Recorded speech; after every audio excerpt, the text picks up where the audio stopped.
Right. All right. Well, hello, everyone. Welcome. We are so glad that you are here. We want to do a quick introduction and do a little context setting, and then we'll jump into the content and hopefully lots of good questions around navigating a new era of crisis and crisis communication. So I am Ayme Zemke. I am the Chief Client Officer and Certified Crisis Expert here at Beehive Strategic Communication. I've been at Beehive for about 20 years. And I've been in the industry for almost 30. So I've been around the block a couple of times. And my work has always included some element of crisis communication. I lead, I would say, a vast majority of the crisis work we do here at Beehive. And so I've had lots of experience in different types of crisis, different types of industries, and of course, work across other key services as well. But since that's our focus for today, that's where I will start. And then my colleague, Ayme Hahn, if you'd like to introduce yourself as well. Yes, hello everyone. My name is Ayme Hahn. I'm a group director at Beehive. I've been here almost 4 years. And before my Beehive life, I had experience in higher education and also corporate communications. So bringing both that experience, but then have also worked on crisis situations with a number of our Beehive clients. They are always interesting and always exciting. So looking forward to digging in on this topic with you all. Okay. And for those who, if you're not interested or not familiar with Beehive, I think most of you are, but if you are not, we are a boutique, purpose-driven communication firm based out of St. Paul. We work with clients across a lot of different industries, both internally and externally. So just, of course, you can go to our website for more information, but just to ground a little bit on who we are and why we're talking today. So with that, we've got just a couple of slides we wanted to share just to kind of set some context for the conversation today. But even as we're doing that, feel free to start putting some questions in the chat if you have them.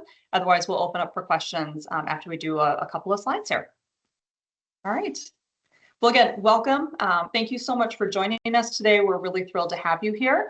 I think that, I kind of want to just start with a level set and a little moment of honesty. It is hard to overstate just how much change and uncertainty many of us are experiencing right now. Certainly the past few years, that has been true. And I would argue the past few months, perhaps even more. It feels like the pace of change and disruption just kind of keeps increasing. There's economic pressures, there's political polarization, we've got workforce burnout, technology changes. There's a lot going on right now. And it can feel really overwhelming. And it can feel like, frankly, that we're getting crisis after crisis after crisis. Now, I would argue they may not all be crises, but I think the cumulative effect is really challenging. And I think organizations are feeling that. And I certainly know that as a communicator, we're all feeling that as well. So if you're feeling stretched, if you're feeling uncertain, if you're feeling even overwhelmed, I want you to know that you are not alone. There are lots of people experiencing that right now, and it really is a big reason why we wanted to have this webinar today, is to have that conversation, open it up and offer some support. Because in the middle of all of this noise and this complexity, communication is honestly one of the most powerful tools that we have to move organizations through it and move our people through it in a way that can connect, sustain trust, guide people through. It is an incredibly important through line to get us to where we need to go next. So, and I want to also set the stage to say, it's not about having all the answers. It's not about being perfect, but it is about showing up with clarity, with courage, with care, with empathy. And so that is a really, really important part of this, especially when the stakes are high. That is especially important when emotions are high, stakes are high, and businesses are feeling the pressure of all that's going on. I also wanted to share that, strategic communicators, I think for a long time were thought of as maybe message deliverers. Not anymore. We are strategic advisors, and it is so important for us to be at that decision-making table. So I want to talk about that today as well, how we make sure that we're at that table and what our role is when we're there, because again, that is where we can really bring a lot of strategic insight and guidance to organizations when faced with a challenge, especially in the era that we're in now. So when we talk a little bit about the new era of crisis, let me tell you what we're thinking about, what we mean by that.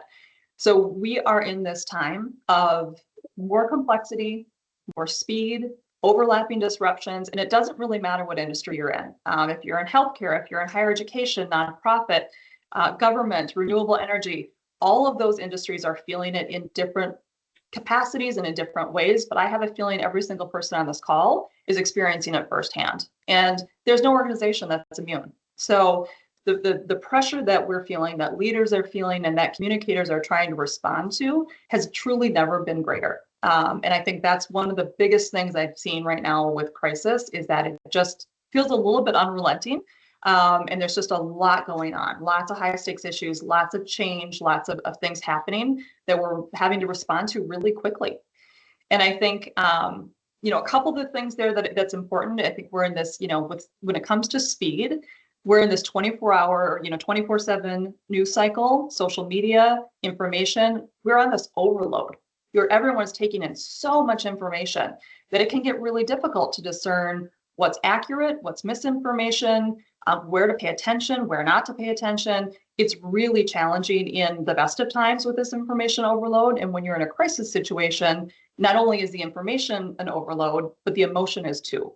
And so really trying to understand how to break through that and to make sure that you're being effective in your communication is really, really important. Trust and resilience is a really key theme that I'm seeing across the board. I think trust has been on the table for a while as something that people are thinking about and trying to nurture and really think through. But this idea of resilience, I think, is a more recent concept that people are thinking about more, because what we know about crisis is that when an organization has resilience built into its workforce and the way it operates, it is much easier to make it through a crisis situation in a way that is that feels authentic, that is successful, and that allows an organization to come through on the other side. So these are some of the things that we're really seeing in this kind of new era of crisis really bubble to the surface of what's on people's hearts and minds as they're trying to think about how to approach, how to kind of get through, and then what it looks like on the other side of a crisis. So what does that mean for organizations? Well, again, as I mentioned, I want to acknowledge that it's no longer that a crisis is kind of a rare or isolated event. It's no longer a one-time thing. It's this kind of almost constant condition, or it feels that way, certainly, I think, for a lot of organizations. I think once upon a time we were preparing for what if the big one hits, and now it really is this kind of state of being. And how do we make sure that we're resilient to those bumps, to those changes, to those things that are happening? So it can be, a lot of the things we talked about. It might be workforce shortages, political conflict, AI-related concerns, legislation, changes in regulation and policy. Again, kind of feels like that ongoing carousel of things that we're all experiencing. And so I think really understanding not only could a crisis hit at any time, it may hit in multiple waves. And how do we make sure that our organizations are ready for that? It means looking at making those resilient workforces that can easily adapt to change and adapt to crisis. So the organizations that make it through difficult and high stakes situations the most successfully are those that have prepared well in advance. So when you've got a resilient culture, when you've got existing trust and reputation, it is much easier to weather the storm of crisis. And so that's something that organizations, I think, are thinking about and hopefully starting to put into play as they are thinking about what the future holds for them. And the last one on here I want to talk about is prioritizing listening and trust building. So communication never has been a one-way street, but sometimes it operates that way. And so we want to make sure that whatever we're doing, both on the kind of the before, during, and after a crisis, that listening and active listening is a really key component of that. Making sure we're listening internally and externally is a really important part of making sure we're keeping that trust, connecting with our people, and making sure that we have messaging and actions that are going to connect with folks people will relate to, and they're going to understand what's going to come next so that they can come along with you as you work through whatever the issue is that you're facing.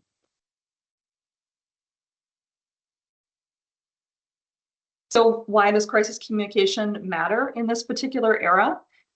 Because at the heart of every crisis is uncertainty. That is really kind of the core. Uncertainty and fear sit at the heart of every crisis. And when that happens, people really look to communication to help them navigate. Communication really is the thing that kind of helps alleviate some of that uncertainty. Doesn't mean people enjoy the process, doesn't mean they necessarily like what you have to say, but when you can take the uncertainty and the fear and the guesswork out of the equation, you have a much better foundation to build from to get through the crisis and to really get back to business as usual and restore from where you are currently in the midst of. So really looking for opportunities to calm and clarify and build trust is where crisis communication can really help on the before, during, and after. We talked a little bit already about speed, and I want to set the stage around the fact that, you've got a really small window of time right now. Information moves so fast. And so making sure that you are in a position and ready to get out there and own your narrative as soon as possible when a high stakes issue hits, it makes all the difference. So when you are out there in a way that is authentic, when you are proactive in your communication, strategic in your communication, it really is the difference between breaking your relationships and building the relationships. It's, again, it's not the fact that an organization is going through a crisis that's the problem. It's how that organization responds that will make or break. And it's how they communicate. It's how they relate to the people that are important to them and their organization that ultimately will decide if you've been successful getting through the situation. So communication is the kind of that, as I mentioned, the through line. It is really that part that allows us to bring people along, make those connections, and show up in a way that people will say, well, again, I may or may not like the situation, but I trust what they're saying. I believe that they're, they have my best interest at heart. And I know that they're going to, be honest with me and tell me what's going on. That is really the gold standard if you can achieve that. Great. So I will walk through some examples of kind of those crises responses that challenge trust versus the crises response that help build and foster that trust. So you may recall Boeing had a malfunction in early 2024 where their fuselage blew out mid-flight. And that is a crisis that very quickly spiraled out of control for a couple reasons. The first is that it had a big impact on the broader industry. So it didn't impact just the people on that flight or just Boeing. It had ripple effects for all of the airline industry. And Boeing was suddenly kind of being blamed for slowing down a lot of growth.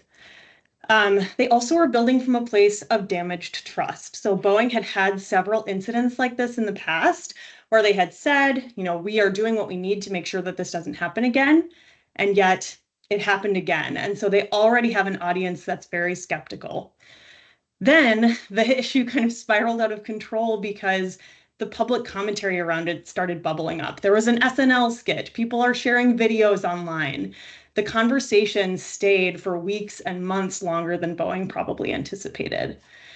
And then alongside all of that, Boeing's response was pretty minimal and pretty kind of inhuman feeling. So they said, we're going to focus on transparency. We will cooperate.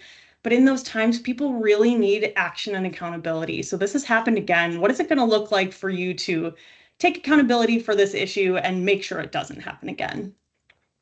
In contrast, we look at the American Airlines response to the tragic Washington, D.C. crash earlier this year.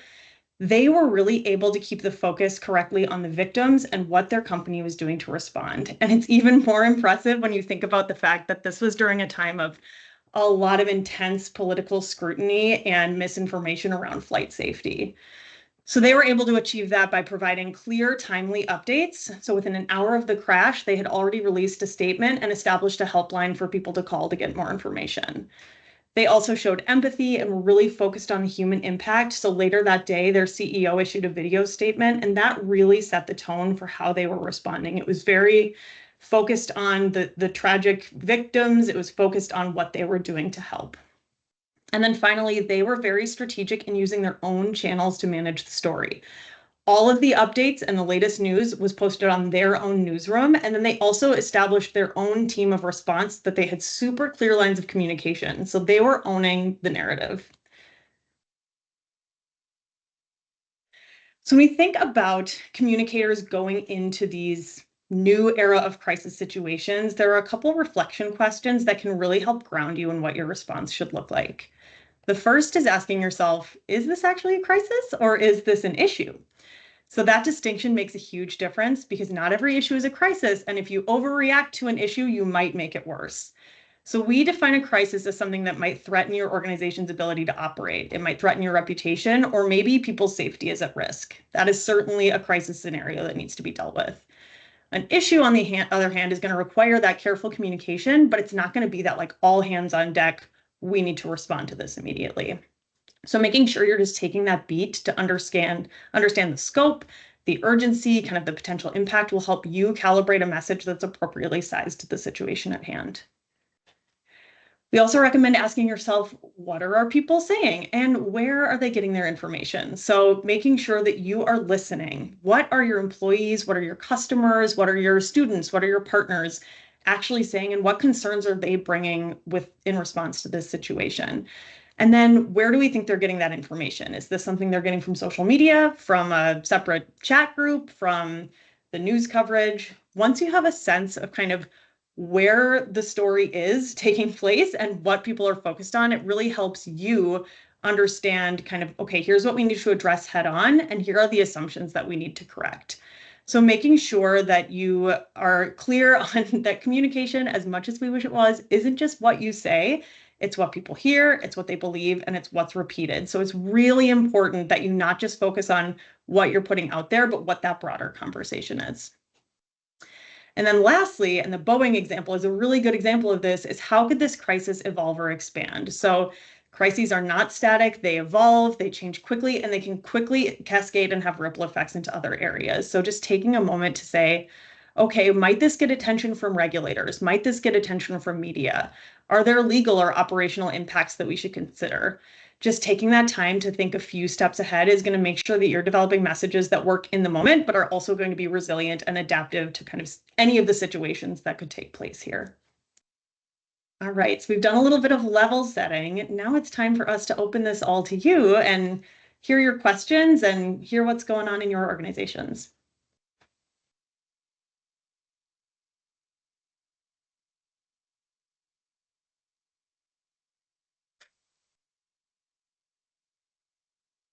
Oh, and Ayme, you're on mute. Trying to be so respectful of the other. Yeah, thank you. Technology. While we wait for other questions, a couple things that we've been thinking about that I think are good to share is, as you start to think about this new era of crisis, I think, one of the questions that quickly pops up is, what are some of the potential crises we should be watching for? Have the nature of crises changed a little bit? And I think that's something, we're certainly hearing about from our clients and from those of us partners that we're working with. What I'm really seeing in certainly in the most recent, months and year is we're seeing a lot in the political and legislative space that we haven't seen before. I think that, especially in some of the areas like healthcare and education, renewable energy, there's some industries that are having a very direct impact from some shifts in policy and legislation, some regulations. And I think there's a kind of a quick reaction that's required. That's feeling really intense and really uncertain, just a lot of kind of unknowns. And so I think that's creating a lot of instability. I certainly think that's an area. I think workforce-related crises continue to be on the rise. I think, as employee expectations kind of continue to rise and shift, we're seeing things around potential strike issues. We're seeing, organizations that are having to do different kinds of short layoffs or reorganizations based on things that are happening from an economic standpoint. So just a lot of churn happening, I think, kind of that workforce space. Cybersecurity and AI is something that I'm seeing that people have increasing concerns about, both in terms of data breaches, as well as things like misinformation. That's an area that we're seeing a lot of questions around. Climate, the horrible situation in Texas right now, I think is on everyone's mind, and just understanding how is that impacting people's facilities, the workforces, the broader societal issue around that, and making sure that that's something that they're prepared to deal with. Two others that I'm really seeing, one is some of the DEI conversation. I think that, for many years that was a strong area of push and support, and now there's kind of a backlash to it. So I think organizations trying to find their footing there and kind of what do we do? I think that's especially true for education. And then the last one is just general trust erosion. I think we monitor something called the Edelman Trust Barometer at Beehive, and it is clear that people's trust is just declining really across the board. And so how do we make sure that we're doing everything we can to regain and nurture that trust? So those are some of the key areas that we're watching, and I think a lot of our clients are as well. Mm-hmm. And I just saw a question come through asking us to talk a little bit more about Boeing's newsroom. I think you maybe mean the American Airlines newsroom, just based on the rest of the question and how they used it to control the narrative. So I'm going to answer there, but let me know if I'm misunderstanding. So what American Airlines did is they basically used their newsroom as the one source of information for kind of those critical, timely updates related to the crash. So where they would reveal, their understanding of what happened, any information around, recovery and next steps. And really, then they trained all people to go there. So that's where news media went. That's where employees can go. That's where the broader public can go. So you're really saying, if you want the latest information about this crisis, you come to us, we're going to give you that information. And I think a lot of times organizations are afraid to be transparent and share that information, especially in an evolving situation. But you can really see with that American Airlines response how it helps you kind of combat that misinformation. It helps you maintain that kind of central control of the narrative. And it also teaches people to trust you and to know that, hey, I'm going to go here and I'm going to get the information that I need.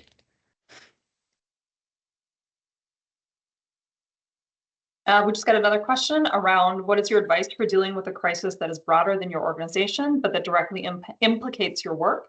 I'm thinking about the assassination of Melissa and Mark Hortman, where people are expecting a response from your organization, but that the crisis is not directly about your organization. It's a great question.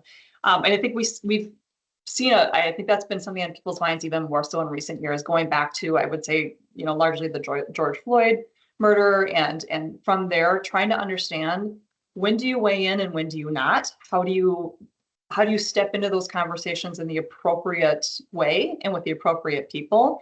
It's certainly different with every organization. So I think that, one thing that we really suggest that, people look at and organizations will look at is making sure you understand where it's a fit to speak out and where it isn't. So looking at things like purpose, mission, values, and brand position, looking at things like your social impact commitment, your target markets and your target stakeholder groups, your industry and area of expertise, your immediate population of people, your employees, really taking a look at all of those things and figure out, kind of where is it most appropriate for our organization to respond?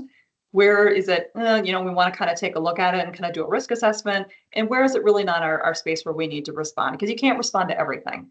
I think with regards to this question specifically, I think it's probably doing more direct outreach. If it's not a crisis that directly impacts your organization, it's probably more targeted outreach versus a kind of a blanket social media post, for instance. It's looking at, can you do direct outreach to stakeholder groups where this is going to be on their minds, and also really understanding what's the goal of that communication. So if it feels like it's appropriate or that you need to speak out and say something, what's your goal in doing that? Is it so that you are providing comfort and support? Is it so that you are addressing how you're going to move forward as an organization because something has changed? So it's just getting really, really clear on, should you say something? And I don't have a Prime account that I have easy access to, so just go for it. I think we have someone who needs to be muted. There we go. Yep. Awesome. Ayme, were you all done? Because I can answer our next question. Yep, I think that's it, but happy to take follow-ups to that if there's something I didn't get at. Yeah. So we've got another question. How much of an org's crisis comms approach happens before a crisis through other PR and reputation management efforts, figuring out how many resources to devote? I love this question because ideally you are starting before a crisis hits. It should be a continuous practice. I think a lot of times a mistake that can be made is assuming like a crisis is managed just during the crisis, but it really is before, during, and after. So I would say kind of in terms of that long-term slow burn preparation, it is so critical to just build trust within your workforce, particularly with your leaders who are going to be speaking to your external and internal stakeholders during this crisis. And then also really investing in kind of that resilient workforce as well. So making sure that people really understand and trust that your organization will guide them through change. You're providing transparent updates. They know where to get that information. So that is the work that you can do both internally and externally, kind of all the time. That should be happening. And then a mistake we see is not having a plan in place and not having a team that is regularly trained. So we always recommend having a crisis response plan in place. It's better for them to be adaptable in this new era of crisis. You're probably not going to be following it by the letter, but you at least have kind of an established protocol. And then doing regular kind of annual or every other year training with your crisis response team, just so people understand kind of roles and responsibilities, particularly with leadership turnover. It's a good way to refresh people and bring new people on board. And then if you have the availability, run some of those drills, walk people through a crisis response so they feel comfortable when an actual incident hits. One thing I'd add to that is I think, especially right now, I think trust is probably the most valuable and potentially the most fragile currency that we all have. And so this idea of doing the work prior to a crisis, I think you can think about it as building a bank of goodwill, essentially. So if you can establish yourself as a brand, an organization, a leader, however you want to think about it, that people trust, that people know will be honest, and again, do what's kind of in the best interest of the people that the organization serves. If you have that established before a crisis hits, you are going to have a lot less damage control that you need to manage through, because people already have a level of trust there. And so, I would say that's both internal and external. So when you have leaders that have built trust with an organization, they have more grace going into a situation, a high stakes situation, because people believe them, people trust them, and they're going to believe what you say. Same thing externally. If you're a brand that is value centered and your actions align with what you say, and people, customers, stakeholders, partners understand that you are going to be honest and direct, and they know they can trust you. When something bad happens, they're much more likely to give you the benefit of the doubt and some grace to get through that situation. So I would argue that 90% of your crisis communication should happen before a crisis hits. It will make the crisis situation go so much smoother if you have all of that already established. Yeah, and I think something that we kind of talk a lot about, and it's building on this question, is, what are some kind of mistakes people make in their crisis plans or approaches, or some things that people are kind of have blind spots to. And a lot of the things we just listed are definitely in there. A couple other things I would add in there are just waiting to respond until you have all of the information that you need. And that, again, is kind of part of that crisis training that you can do in advance, is getting your leaders comfortable with the fact that it is better to be transparent and share information as you have it than to wait until you know absolutely everything, because that space, misinformation loves silence from an organization. So making sure you're not missing that critical window is super important. And then the other piece, another practice you can have in place, is setting up continuous listening both inside and outside of your organization. So making sure you have continuous feedback loops with your team members, you understand what they care about, what they're worried about, what they're focused on, and then also making sure you are listening externally. What are your stakeholders focused on? We've seen a lot of crises spiral out of control because the response was kind of tone deaf, because the company misunderstood what their people really cared about. And so I think those are a couple other things that you can really be thinking about now so that you don't have those blind spots when you're hit with a crisis. Yep, absolutely. I think too, when you have, Ayme talked a little bit about making sure you have a plan in place, and, not letting it become a dusty document on a shelf. That is not helpful. But the reason that you still want to do that, still want to have a plan and a framework in place, is that it allows you to move much more quickly in the moment. And we've talked already about how speed is a factor now when it comes to communication and crises. And I think, if a crisis is going to hit, you want to be ready to respond as quickly as possible. Right away, you want to be able to assess the scope and the severity. You're going to want to understand, is it a crisis, is it an issue, what's the risk assessment we need to do, and then how do you very quickly assemble the right people? So do you have an escalation plan in place? So if generally when we're working with our clients, we have escalation plans around kind of a level 1, 2, 3, and what are the kind of those tipping points when you move into a different level of escalation, and then what does that mean in terms of who gets brought into the conversation? So if you have that assessment tool already in place, it's very easy to very quickly kind of look to that and say, okay, we're at a level 2, we bring in these people, and making sure that it's a nice cross-functional group so that you're thinking about all the different elements. So while today our focus is very much on communication, I want to make sure that, everyone here is clear that HR has a role here, legal has a role here, compliance has a role here. You've got, other leaders within your organization that need to have a role, but those roles have to be established ahead of time. Otherwise, it gets really chaotic and confusing really quickly, and you don't have time for that in a crisis. Mm-hmm. The other thing I think is to make sure that you are, Ayme mentioned getting in there quickly so that you can control that narrative. And the key there is you're not going to know everything right away. That is the uncomfortable nature of a crisis, is that you aren't going to know everything right away. However, to be able to at least get out there with some initial facts, potentially to acknowledge if there's some emotion, depending on what the situation is, and not speculate, at least starts that dialogue and shows that you are paying attention and that there's going to be more to come. And so I think that's another mistake we see is, and Ayme mentioned waiting too long can be a real problem, because in that silence, people are going to make it up and they are probably going to get it wrong. And so you really want to make sure that you're getting in front of that, even if you don't have all the answers or don't have everything yet in place for what you want to say. Yep.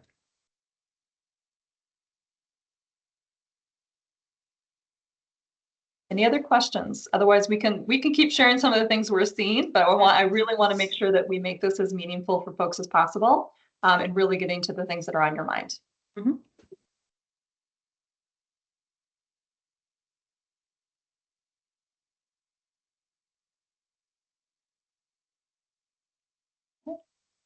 While we wait, I was thinking that something that might be helpful for us to talk a little bit more about is this idea of resilience. So that's something I know we've mentioned in a couple different ways, but I think that can be a word that it's hard to say, okay, I want a resilient workforce, a resilient audience, but I don't really know how to make that happen.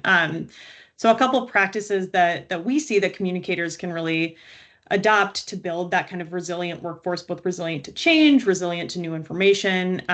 First is, and it's pretty practical, helping people understand where they need to go to get the information they need. So again, with the American Airlines one, that is a really good example of the value of clarity, of knowing where to go. And so when you train your employees, you're going to get like critical updates from our company, either in your inbox or on our intranet. Here's where you're going to find what you need from your manager, and being really consistent there. That helps people avoid a lot of that friction and uncertainty when things feel confusing.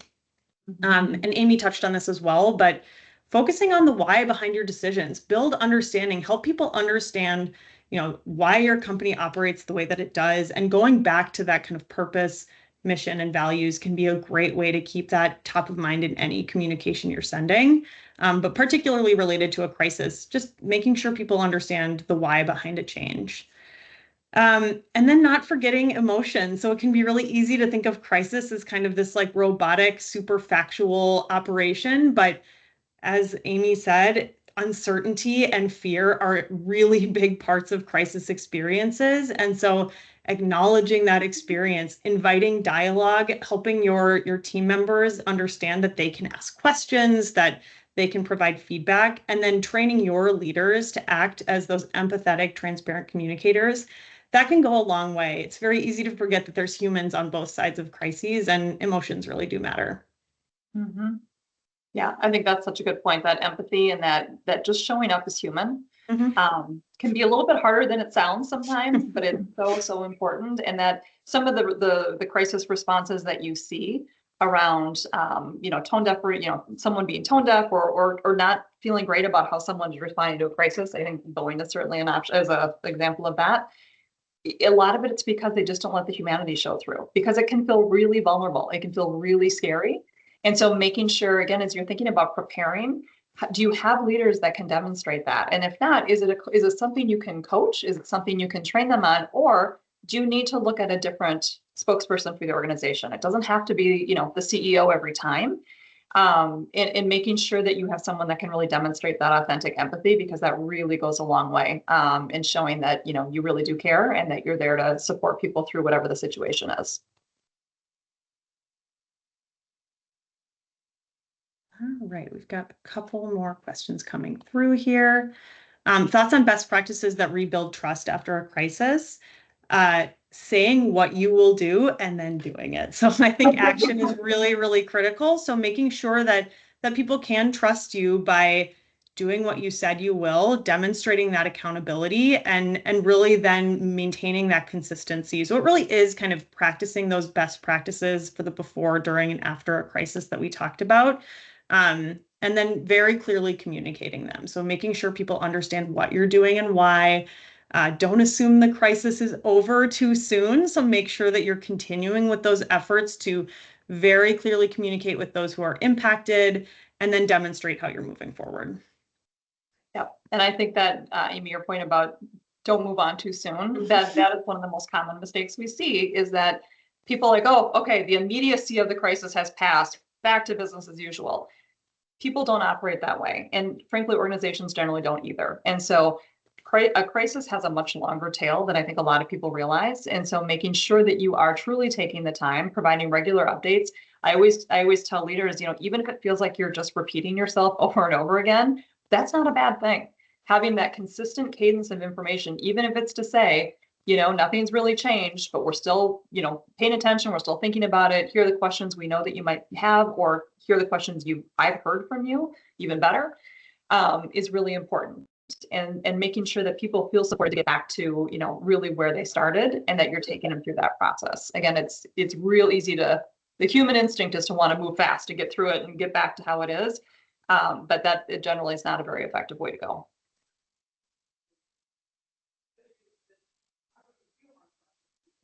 Looks like we have another question that came through. How do you deal with the tension of legal liability and the need for legal advice with the speed and empathy needed in crisis communication?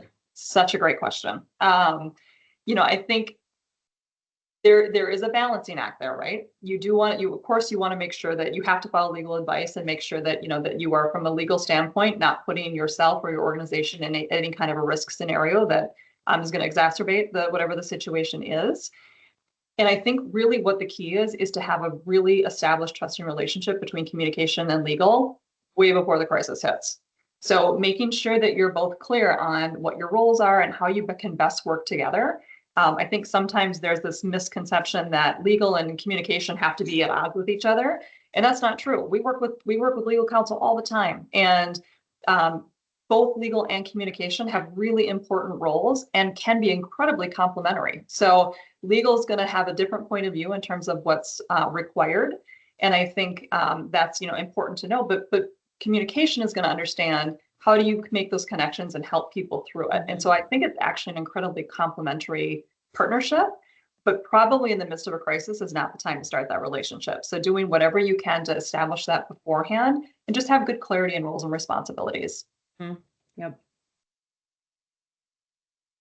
I think too, just kind of like we were saying, finding that right balance that legal is comfortable with sharing what you can. And it's okay to say, this is the information we have to share at this point, and we will share as much as we can going forward. Even that is a quick response. You're not giving away any information you legally can't, but it goes a long way to let people know we are aware something has happened. We will share information as long as you follow through on that promise and you actually do share more information. Yep, absolutely. I think part of that too gets back to this idea of making sure communication is at the table, making decisions. And I think, again, that partnership gets established when you've got that cross-functional team that's regularly talking, regularly meeting. We recommend a lot of times with clients at a minimum to quarterly take a look at, all right, how did the last quarter go? Were there any issues that we managed through? How did it go? What worked well? What didn't? What would we change next time? And as we're looking forward the next couple of months, what risks might be on the horizon for us? That is a great practice to make sure that you are regularly, it's kind of a refresh of the crisis plan, certainly, but also just staying really present with what's going on and what to anticipate and what you might need to plan for. When you do that, you have a much better opportunity to make sure that all the different disciplines are able to get aligned, again, prior to an issue striking.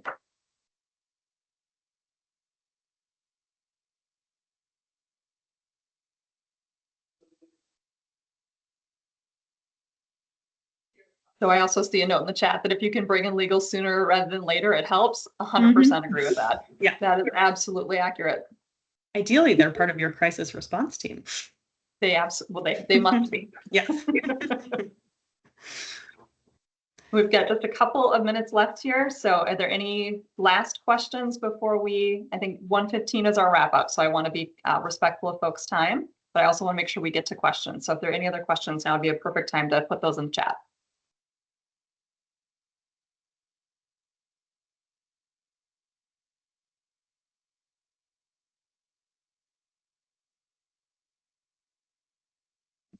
Well, I will, because we're getting close, I do want to, I'll add my own question.